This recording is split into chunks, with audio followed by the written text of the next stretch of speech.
Olá, seja muito bem-vindo ao Edcast de hoje que vai falar de música. Música para todos os gostos, de todo jeito. Daqui a pouco você vai saber mais. Antes, eu tenho alguns recados para você. O primeiro recado é, se você tem uma ideia na cabeça e quer transformar em podcast ou videocast, procura a Fornexus, agência especializada no assunto.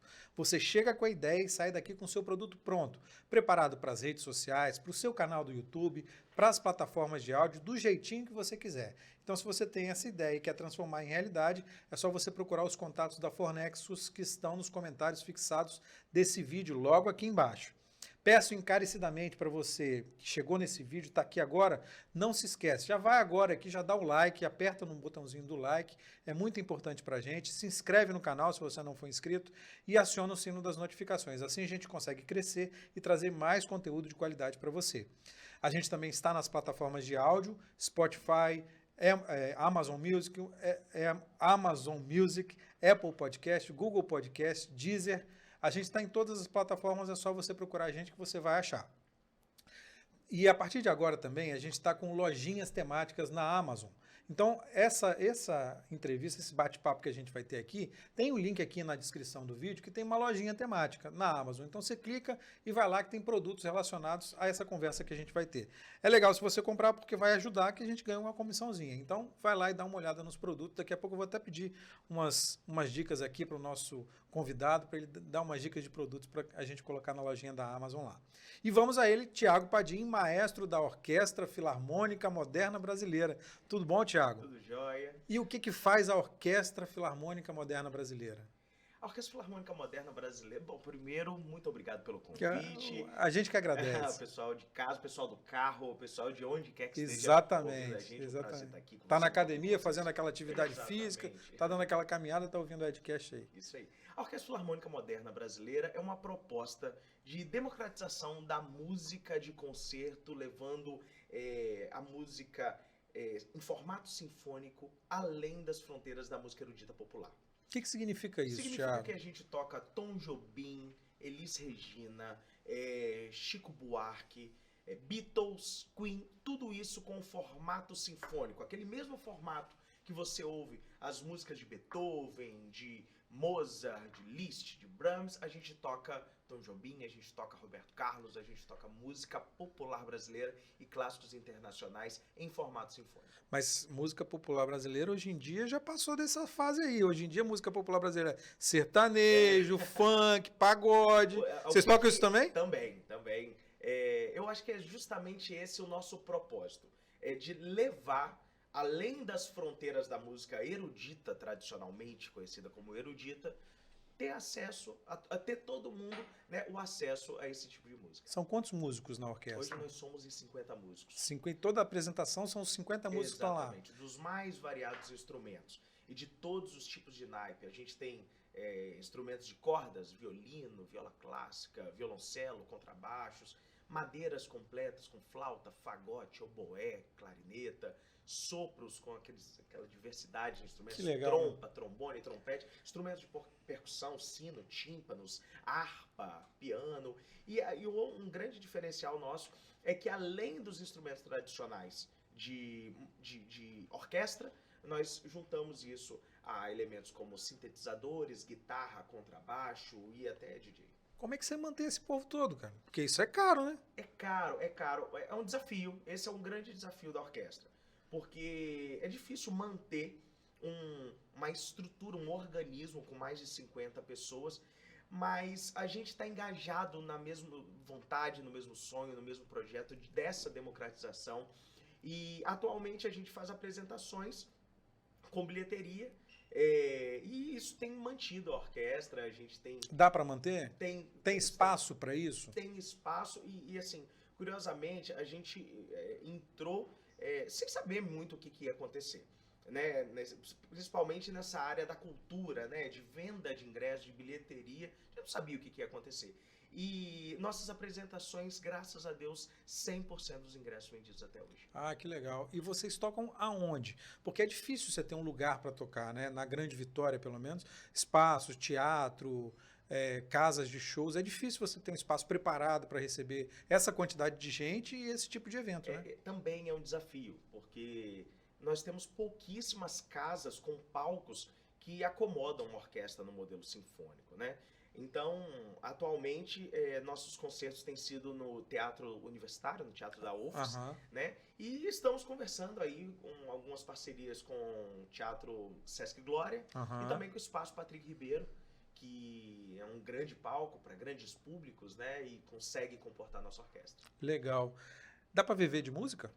Dá para viver de música. Bem, você já tá rico? Eu não tô tá milionário? rico e eu acredito que não você, não. Embora gostaria. Mas eu até brinco, eu falo que eu gosto mais do que o dinheiro dá para mim do que do dinheiro propriamente dito. Gosto de viver do dinheiro, mas não gosto de... Não sou esse cara, não. Mas sim, eu vivo da música. Além da Orquestra Filarmônica Moderna, eu tenho uma empresa chamada Alegreto Produções Musicais. Alegreto. Isso, a Alegreto, ela atualmente tem 13 anos de mercado. Nós somos especialistas em fazer música para casamento. E eu tô te falando de mais de 2.000 casamentos. A gente Você já fez mais de 2.000? Mais de 2.000 mulheres de branco. Que maravilha, hein? Mas só mulher não, né? Não, as mulheres de branco, né? Mas já casamos de casamento Isso. É com vocês, do jeito que for é com vocês, casamento. Nossa especialidade. Legal. Mas não só casamento, qualquer tipo de evento. Todo tipo de evento. Quais os eventos que vocês fazem normalmente? Normalmente, casamento, esse é o nosso principal foco. Mas a gente faz muito aniversário de 15 anos, nós fazemos muitos eventos corporativos. Com essa banda toda, com 50 pessoas ou não? Dá uma reduzida? Aí a Alegreto é uma outra proposta. Ah, entendi. Né? A Alegreto já é uma proposta onde são grupos menores que nós apresentamos de acordo com cada tipo de casamento. Entendi. Nós fazemos casamentos pequenos com 3, 4 músicos, que nós organizamos esses músicos, definimos um repertório juntamente com o casal e tudo isso personalizado. Para cada tipo de cliente, um repertório e um tipo de proposta. Até casamentos maiores. Sábado agora nós estivemos na Pousada Pedra Azul com 25 músicos. 25? Isso. Quando você fala assim, imediatamente vem na sua cabeça. Isso custou uma grana. Custa, mas olha, é totalmente proporcional ao tipo de emoção que a gente oferece. É incrivelmente a música impressionante. A emoção que a música proporciona é sensacional. Realmente, assim, a música é impressionante, assim. Mas assim, 25 músicos, você contratar 25 músicos para um casamento deve ser um custo alto, não? É um custo alto, sim. Casamento não é barato, Edu. Não, Vamos começar por aí, né? Casamento é uma data única, especial, onde todo mundo que está ali está sabendo que vai colocar a sua melhor roupa. É caro para os convidados. Imagina para quem está casando, né? É o melhor penteado, com a melhor maquiagem, com a melhor, tudo melhor. Nunca fui num casamento e tinha alguma coisa de pior. Tudo num casamento é o melhor. Então, dentro das proporções sempre, né? Mas claro, é sempre o melhor. Respeitando os limites ali de cada casal, de cada proposta, mas sempre o melhor. Então a música também acompanha isso. E geralmente os casais que chegam até a Alegreto Produções Musicais também estão buscando a melhor música para o melhor momento. A gente é o contrário do vendedor de caixão, né? A gente toca no melhor dia, no dia que o casal tá mais se amando, mais apaixonado. É o primeiro dia de uma vida inteira e o sorriso, eu sei do que você tá pensando. Mas não é agora, não. O que eu quero te perguntar é o seguinte. Qual é a música do casamento de rico? A música do casamento de rico... Olha, na verdade, Edu, casamento de rico e casamento de pobre...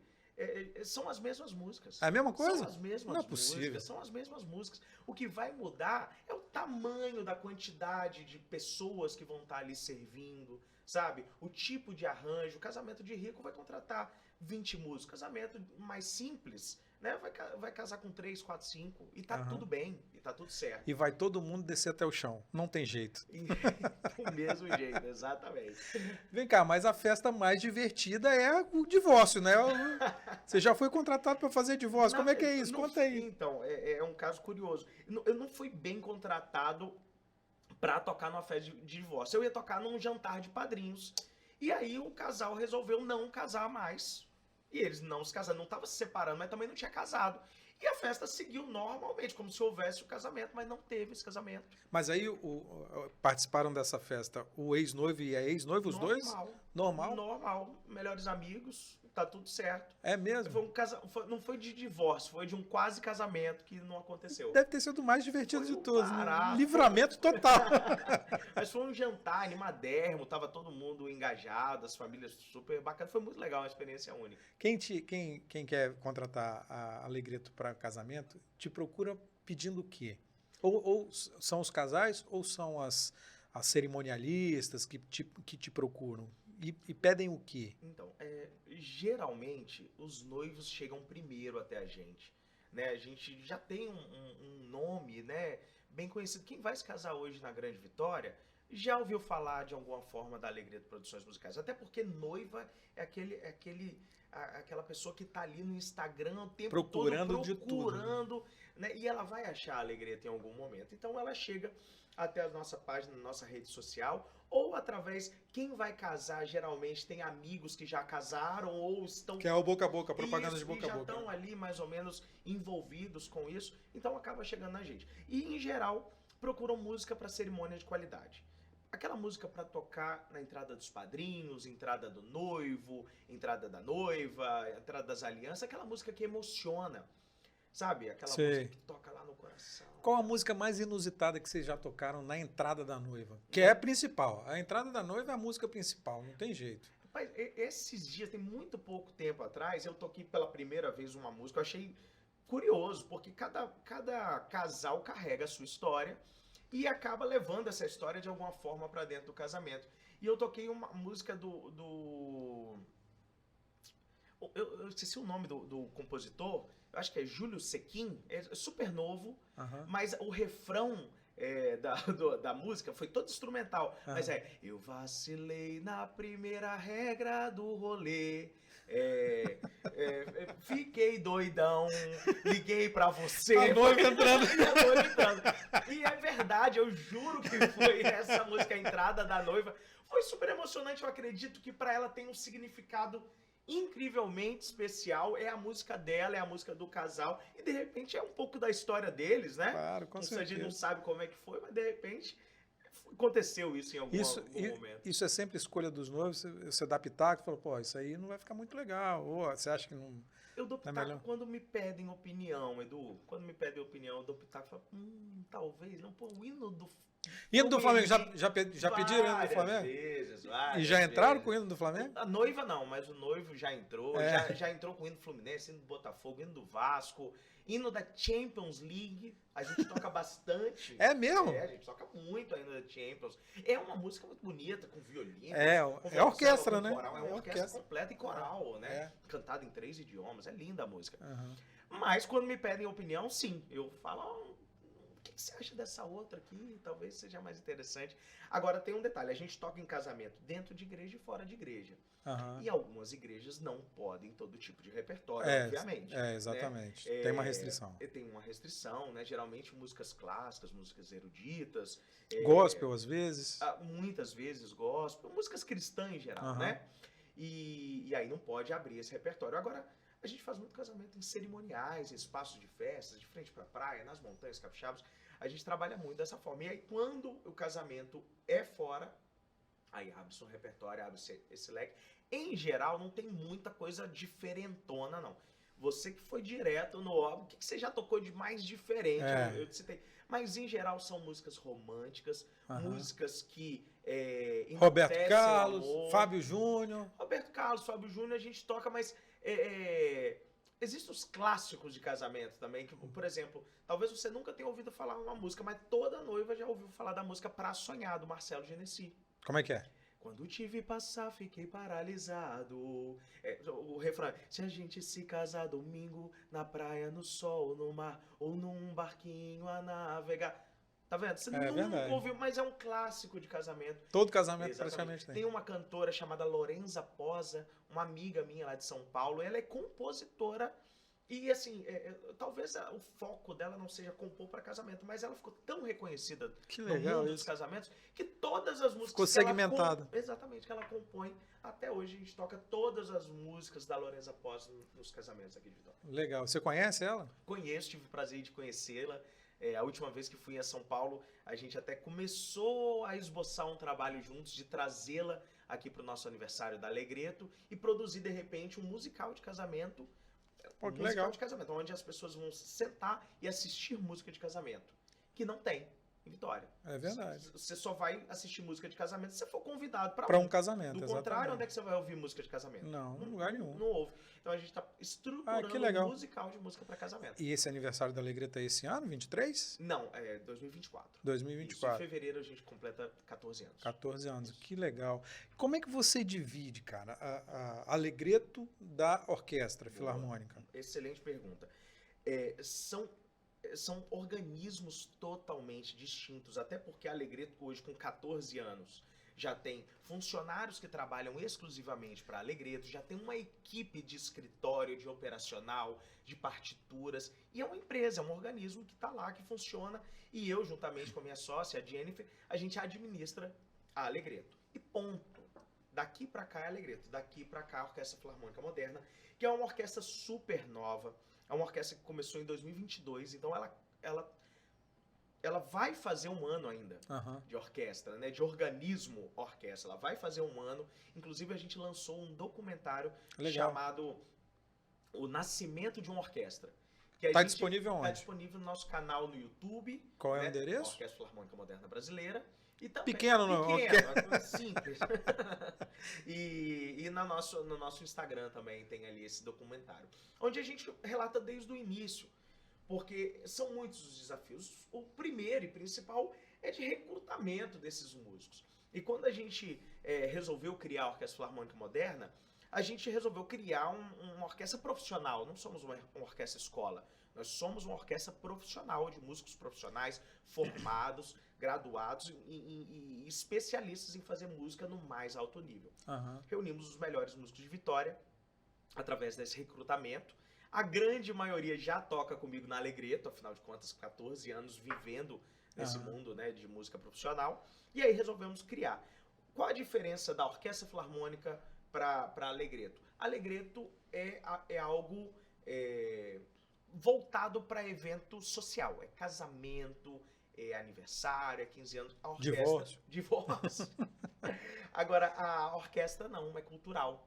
É para espetáculos, é para show, é para eventos com bilheteria, eventos com lei de incentivo à cultura, eventos com patrocínio de empresas que de repente quer fazer algum tipo de ação promocional. Essa é a principal diferença. E a orquestra é temática também? Um espetáculo vai ter um tema específico? Isso. Nós preparamos no final do ano passado um concerto de Natal, foi belíssimo. Todos os nossos concertos eles têm tema. E nós fizemos um espetáculo esse ano que foi o Concerto de Dia das Mães. Foi incrivelmente lindo. Nós fizemos também no Teatro Universitário com o Thiago Arancan. Ele é um dos maiores tenores da atualidade no Brasil. Já se apresentou em mais de 40 países. Ele é formado na Scala de Milão. Ele ficou muito conhecido por participar dos programas do Domingão do Faustão, né? Aquela voz imponente. E também tem a mesma proposta de fazer música em alto nível, mas popularizando a música de concerto.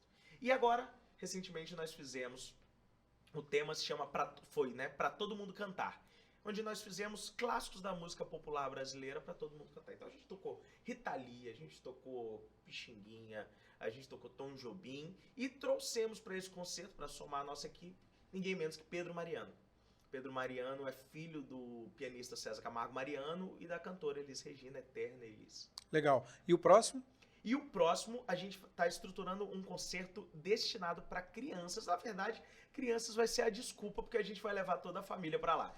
É um concerto onde a gente vai tocar clássicos da Disney, com balé, com personagens animados, com parque de diversões no concerto. Que legal. Com atrações circenses. Onde é que você vai fazer isso? Tem espaço aqui na Grande Vitória? É um pouco de segredinho, fique por dentro, daqui a pouco a gente já dá mais informações. Eu não posso dar spoiler assim, talvez, mas está sendo preparado com muito carinho, fechando os últimos detalhes. Sim, é muita atividade, né? Tanto a orquestra para casamentos, tanto a Alegreto quanto a orquestra filarmônica, é muita atividade. Como é que você mantém os músicos em alto nível? Porque a gente sabe que para o músico ficar em alto nível, ele tem que treinar muito, né? Ele tem que ensaiar muito. São horas e horas e horas de ensaio para um músico ficar bom, né? Sim. Quanto mais ensaio, melhor o músico. Como é que faz isso para conciliar? Edu, a nossa orquestra, a grande maioria não tem a nossa orquestra como trabalho principal. Então, Então, isso é um problema, né? isso é um problema, mas acaba tirando aquele peso, entre aspas, do mantenedor único e exclusivo daquele músico como principal fonte de renda familiar, Aham. dependendo da orquestra. O que dá, nesse momento, uma tranquilidade.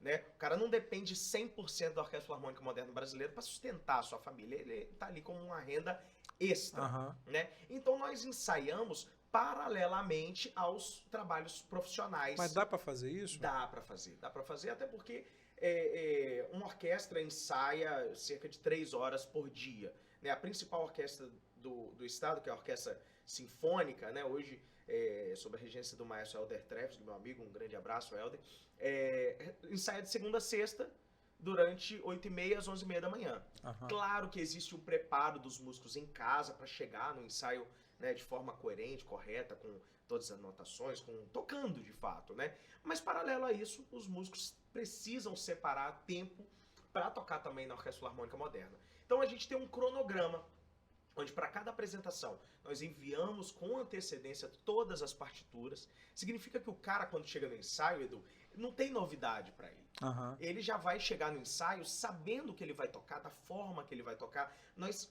concentramos esses músicos e ensaiamos o que eles já sabem, compreende isso? Aham. Isso é o trabalho do ensaio. Então, Legal. eles já sabendo o que vai fazer, nós reunimos com poucos ensaios, geralmente de 3 a 5 ensaios, e fazemos nossas apresentações. Você estava falando da grana, né? Que é caro, uma orquestra se manter é caro. Sem nem tocar, ela já gastou lá uma grana, né? Isso porque uma orquestra filarmônica, uma orquestra sinfônica, num formato muito grande, tudo, 100% de um espetáculo precisa ser escrito por partituras. Não existe improviso.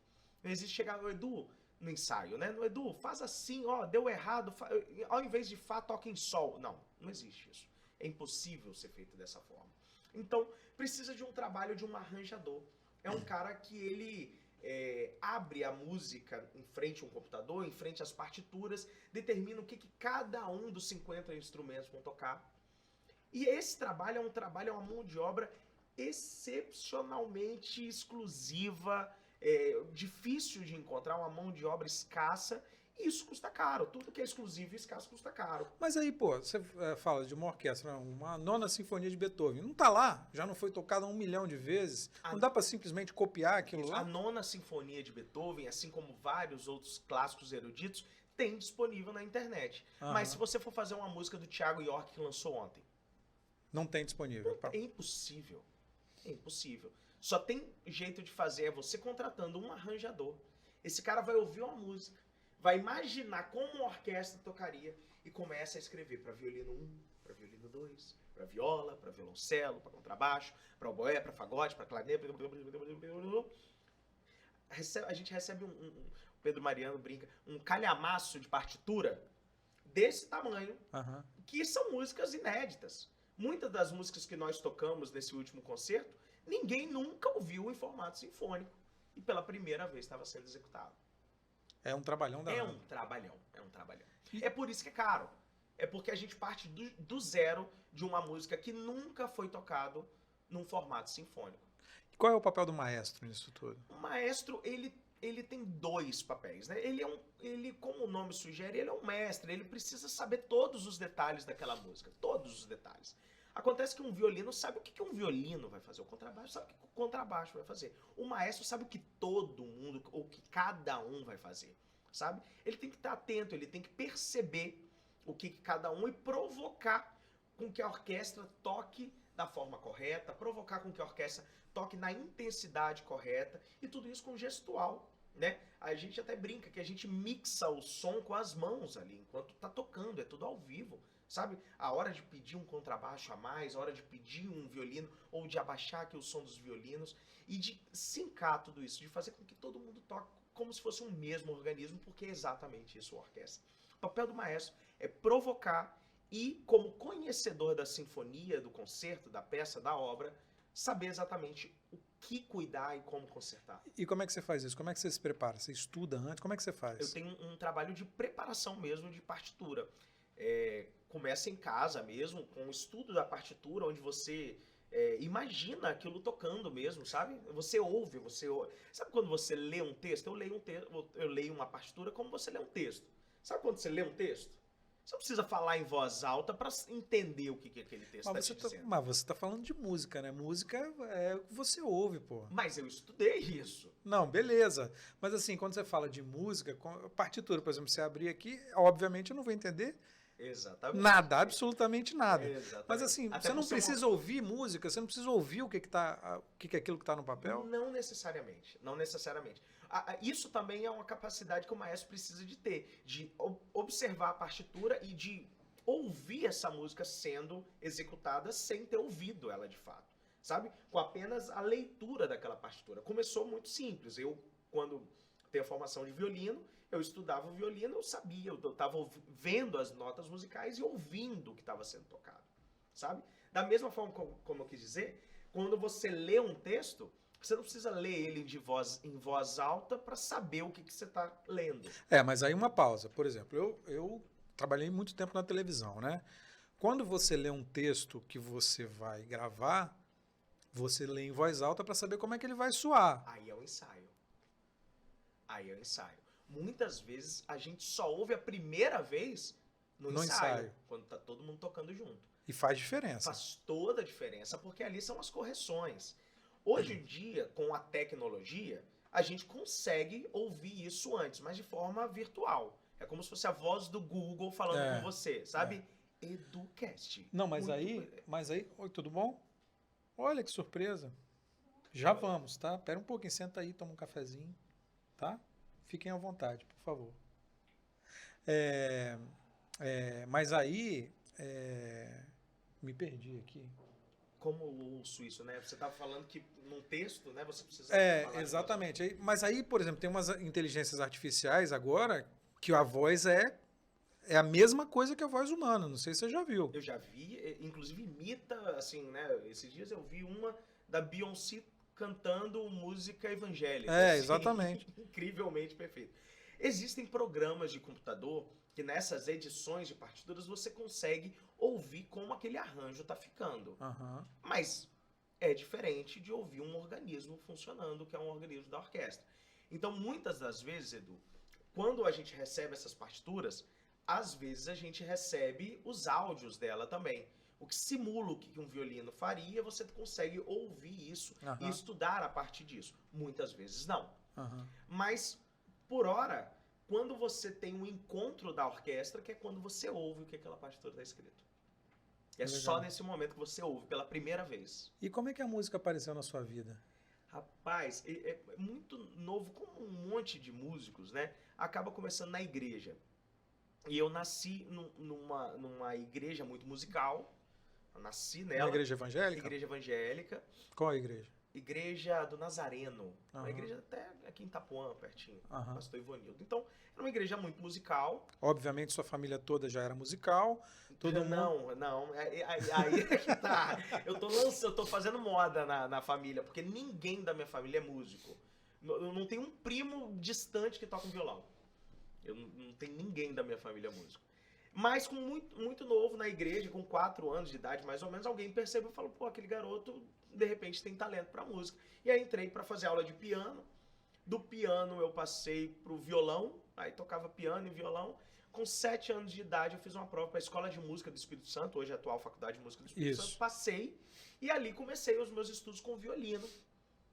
E aí eu estudei de lá, dos 7 anos de idade até os 19 anos de idade. Caramba! E continuo estudando até hoje. E continuo estudando. Porque músico não pode parar de estudar. Hoje eu estudo regência, né? Tenho como maior inspiração brasileira para mim o meu professor, Roberto Tibiriçá, um professor, ele atualmente mora em São Paulo, né? Então eu tenho encontros com ele onde a gente estuda, né? Partitura, onde eu tenho isso como um guia para mim. Ele, para mim, é meu guru. Eu sou encantado pelo trabalho dele. E paralelo a isso também vou fazendo cursos de regência, né, com outros maestros, buscando material fora, me preparando para ir para fora também para estudar e assim vai, não para nunca mais, não para. que é a música para você? Poxa, a música pra mim é a possibilidade de emocionar o outro sem soltar uma palavra, sabe? Eu, E você consegue fazer isso eu toda cons- vez toda vez que a orquestra está tocando, toda vez que a alegria está tocando, você consegue fazer isso? Você isso, vê isso nas eu pessoas? vejo isso nas pessoas. Como? Música, ela é inspiração, sabe? É o que eu tô te passando, que tá dentro de mim, através do violino, através da arte da regência. E eu tenho isso como objetivo mesmo, sabe? Quando eu saio de casa para tocar uma orquestra ou para tocar um violino, eu tô saindo de casa para fazer você se emocionar, para te trazer sensações boas, sensações de alegria, sensações que te deixam inspirados também, para te fazer feliz de alguma forma. Isso para mim é a música Que legal. Orquestra Filarmônica moderna. Moderna Brasileira. O próximo passo, você já falou aqui durante o nosso bate-papo, vai ser em breve com as músicas da Disney, né? Isso, exatamente. Mas não tem definido ainda exatamente quando vai ser. Vai ser no dia na semana das crianças. Dia 12 agora, de outubro. Dia 12, 13 e 14 de outubro. Legal, os 3 dias. Aonde você já não vai falar que é Isso, porque a surpresa. gente está fechando os detalhes. Legal. E a Alegreto, quem faz para como é que faz para contratar a Alegreto? Alegria. Quem vai casar, quem vai se divorciar. Vamos falar só de casamento, por favor. Divorciar é a melhor coisa que tem, cara. Mas Alegreto, @Alegreto Produções. Legal. Alegreto com 2 L's de laranja e 2 T's de tatu. Legal. Essa é a nossa empresa voltada para música social, né? Para casamento. Aham. E para projetos culturais, né? Para leis de incentivo à cultura, para shows, para todo o restante nessa parte cultural, Orquestra Filarmônica Moderna Brasileira. Legal, Thiago, muito obrigado. Sucesso para você, sucesso com a música, que a música saia, ganhe, extrapole nossas fronteiras e ganhe cada vez mais espaço. Obrigado, um prazer estar aqui. Prazer Muito todo obrigado nosso. por ter aberto esse espaço e conte conosco. Legal, valeu.